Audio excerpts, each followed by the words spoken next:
po ba, sir, itong first active drill natin naganap siya this week or last week? Dahil po ito doon sa nangyari sa Tacloban school shooting, ayaw man nating maulit pero at least pinaghahanda po natin ang Yeah. mga estudyante just in case may similar incident na mangyari in the future. Yes, Miss Chacha. So nangyari ito last July 15, the last Wednesday. At tama, sa Manila Science High School natin ginawa ito sa Manila, no? At because of the Tacloban incident natin, so isinama na namin na Miss Chacha, no? Doon sa mga protocols namin, itong active shooter or active human-induced threat drills natin, no? So alam natin na very institutionalized na yung fire and earthquake drill natin.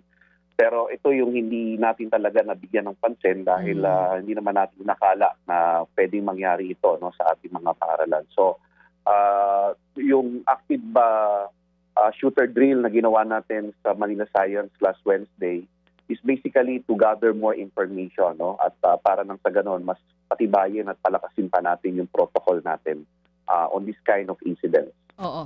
Sir, sino pong ahensya ng gobyerno ang katuwang nyo po dito sa tinawag nyo nga po na protocol Run, Hide, Fight? Mhm.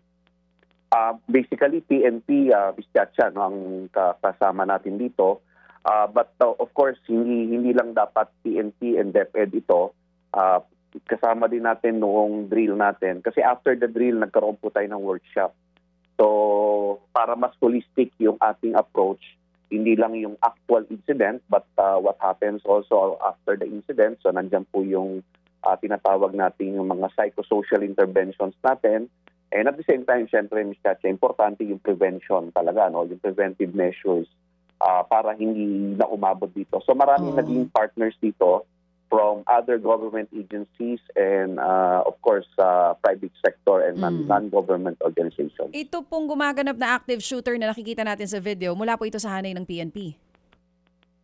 Yeah, yung pong actual simulation, no, yung nag-conduct ng drill natin sa pakikipagtulungan po ng DepEd with our Philippine National Police. And high school students muna yung unang sumalang po dito sa drill na ito. Yes, Ms. Chacha, no? Pero again, sabi nga ng ating Secretary Sani, na once na ma-perfect na natin yung protocol, then i-roll out na natin to sa lahat ng eskwelahan sa buong Pilipinas.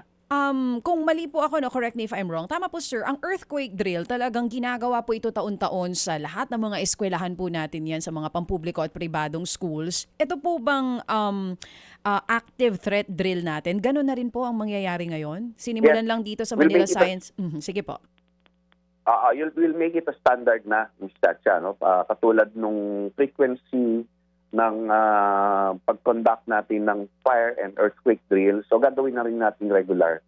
So siguro at least twice a year ang nakikita naming frequency nitong active shooter drill natin or active human-induced threats natin. Kasi hindi lang naman shooter, no? Baka meron din tayong threat na maaaring hindi gumamit ng baril, maaaring may ibang paraan, no, ng threat na pwedeng gawin sa paaralan. Oo. Kung sa earthquake drill, kabisado na halos sa mga estudyante natin ang duck, cover, and hold, dito po mismo sa active threat drill na Run, Hide, and Fight, para po lang sa mga nakatutok sa atin ngayon na teachers natin or yung mga educators natin na hindi pa po nila nagagawa ito sa kanilang eskwela, ano mismo ang nangyayari at itinuturo sa mga bata during the Run, Hide, Fight scene? Paano po? Oo.